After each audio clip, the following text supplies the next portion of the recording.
This is an FFG Chronicles. I'm Paul Burry. And I'm King Hammer.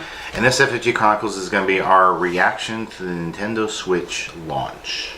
Do you want to start with any thoughts? Yeah. My starting thoughts is, one, took us forever to figure out how to actually power the thing off because we don't like it in sleep mode. The cases. The cases kind of look like a PSP. In the unboxing video, I showed the Zelda. No, it's Yeah. going to be in both. No. And we also, later in the day, I decided to buy the 1-2 Switch game. Kind of looks like PS Vita. It's got 28 mini games. You have to unlock some of them. Yeah. And of course, I had showed Zelda before. And then we also got a Shovel Knight digital we're gonna download. be working on that. So that'll actually probably be the first review that goes online. Yeah, probably. I'm amazed at how small the system it's really is. flimsy looking. Yeah, and if you get that controller, you also can really see it really pricey. feels flimsy, like it's easily breakable. Speaking of it just turned on because it's so sensitive. You walk near it, it decides that you want to play with it. And I was actually shocked. $80 for the two little Joy-Con controllers. That's like, whoa. And then the Pro is like $60. It's like $30 for the casing, which is the flimsy casing, and the Pro's $70. 70, sorry, $69.99. And then the power adapter is like what I saw, 30 extra bucks if you lose it. And like I said in the unboxing video, that power cord is really short, so it kind of limits where you can put the device. You got to have it close to a power outlet and then close to the TV for the HDMI. Unless you use a longer HDMI cable your own. Or I don't know if you could extend with get like an extension cord for it. I'm not sure if that'd work well. No, it's just better to get a longer one. And everything about it is so tiny. I mean, the buttons and the controls. Speaking of 1-2 Switch, especially in the Quick Draw game, me and Kid Gamer were playing that last night, and we were doing the Wild West. I hit him right in the head. It said, aim for the chest, okay? He aims straight up, and somehow it hits me. Yeah, there might be a little collision detection issue. Gyroscope. Well, I think it probably has something to do with you're aiming at the other controller, not the person. I mean, you can't see the person. No, okay, but it shows the guns after you do it to show where it was. Mm-hmm. And his gun was up like that. And mine was like that. You guys were pretty close to. I don't know. It's Switch being Switch. Yeah, and, I gotta admit, I'm kind of disappointed with the launch titles. Mm-hmm. I mean, it seems like Zelda's the only one that I put much effort into, and that's another thing. Prices, in my opinion, the prices are really high on the game. And Zelda has some season pass, which we're not even sure what it is. We're not sure why a Zelda game needs a DLC. season pass. Yeah.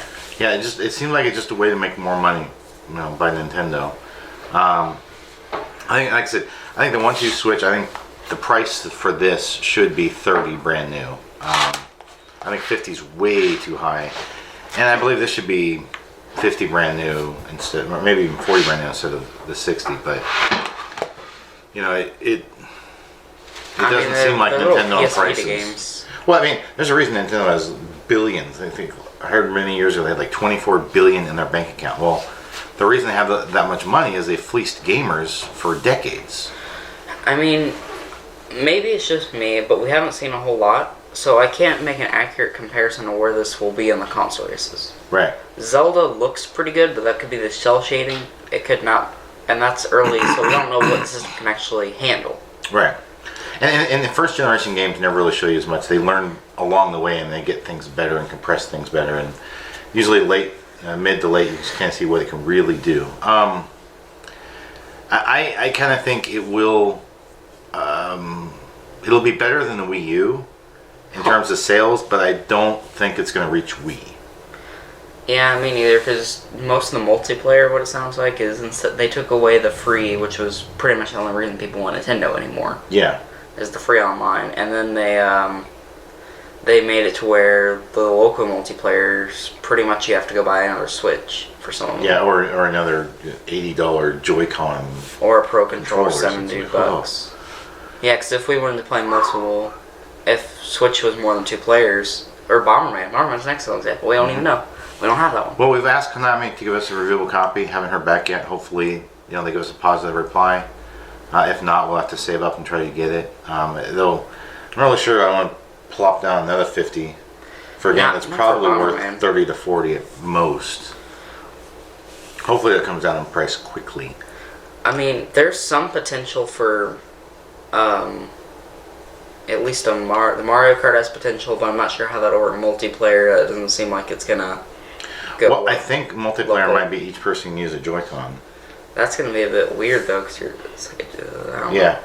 And then Smash Bros is gonna be a bit weird if they do it in one of those. In the video, remember I got the other little piece stuck? The kind of little... Yeah, we found out you're putting it on. Right? Yeah, well, I found, there's a plus and there's a minus, and it goes to the plus and the minus on the Joy-Con controller. So during the unboxing video, I messed that up, not realizing the plus and minus. I put it on like upside down and got it stuck. I was able to get it off eventually, without breaking anything. I was really getting worried. I was like, oh, I'm gonna bust this. Please tell me no. You know, it's not like I go to the store and go, hey, I need exchanges, because I didn't tell the story in the unboxing. Went up to our local Target. Got there 10 minutes before the store opened. I was the 4th person in line for a Switch, and they had 22, and they came around and gave us all a little thing, you know, a little piece of paper that said, you know, your number or whatever, and go up to the service desk. And they really didn't plan that well, because you had to go up to the service desk and buy your Switch. Then you had to go back to electronics to buy any other peripherals or games. Well, they didn't have anybody in electronics there. So then you're hitting a button asking for help, and someone comes over, how can I help you? Oh, you know, want to get a game out of the case, I'd like to buy a game. I don't know why they didn't have the games with them at Service Center right there. Yeah. Let you do one purchase and just finish it off. But like I said, they didn't plan it well. And there was a lady there who's like, they did not plan this well. I was like, I was thinking the same thing, but I'm trying to be nice. So anyway, someone comes over and they're like, oh, I don't have the keys. So the 3rd person that came by had the keys, and then they're like, well, who was first? At that point, it doesn't matter. You know, a bunch of people have been there, you know, hovering and looking, and we got in our systems. So, told her, hey, some of these people over here, and then I was next, and got my Zelda, went up to the electronics checkout, and there was no one there to cash us out, so we had to go down to a cashier, wound up walking by the service desk again, realizing we just check out there, and we all checked out there with our games. Like I said, we wound up doing what they should have. They should have had the games right there. But hey, whatever. Got one, was happy, got out of there. The Switch has potential right now. From what we've seen, the games are much better than the Wii U release launch. My biggest concern is it's going to kill off the 3DS. I don't think it will. I mean, you can't really bring that anywhere. It's a Nintendo system. You know it's charged. No, I'm just saying that when you can bring the Switch wherever you want and play those games. Yeah. So, I mean, it's becoming, it's a home console portable hybrid. And once you can do both, I mean, you know what I'm saying? And the Switch is going to look better in 3DS. Switch is going to have a whole lot better specs, yeah. I mean, if Nintendo was smart, they would put 3DS games on the Switch, let you play them on the Switch, and be like, hey, you can play your 3DS games on the Switch. And that would, like, Switch sales would, like, skyrocket. They would just fly. Have some, like, extension thing. Like, you put a Switch thing in the Switch spot, and then it brings this little, like, connector up and has the 3DS port. Yeah. That would be... Actually, hold on. Like Let me show you what I'm showing you. Noah, can you grab me the action replay so I can show what I'm talking about? It should be right on top. It's a thing that... No, the action replay. Not the speaker. That's it. Yes. That's it. So, for hypothetical purposes, let's say this is a Switch cartridge. That's the 3DS port. Yeah. Set Plug it it like in that. just like that. Yeah. They just have to stay open, that's all. Or they could sit there and have they can have an exact device like that plugs into the USB. Yeah. Because they have a USB, and they have 2 HDMI connectors. I didn't show that to everybody. Also didn't show the, you know, setup once you get it going. You get it going on a TV and all that. But that's all my thoughts. You got more thoughts? No, I just want to thank everyone for watching and say I hope you have a wonderful day.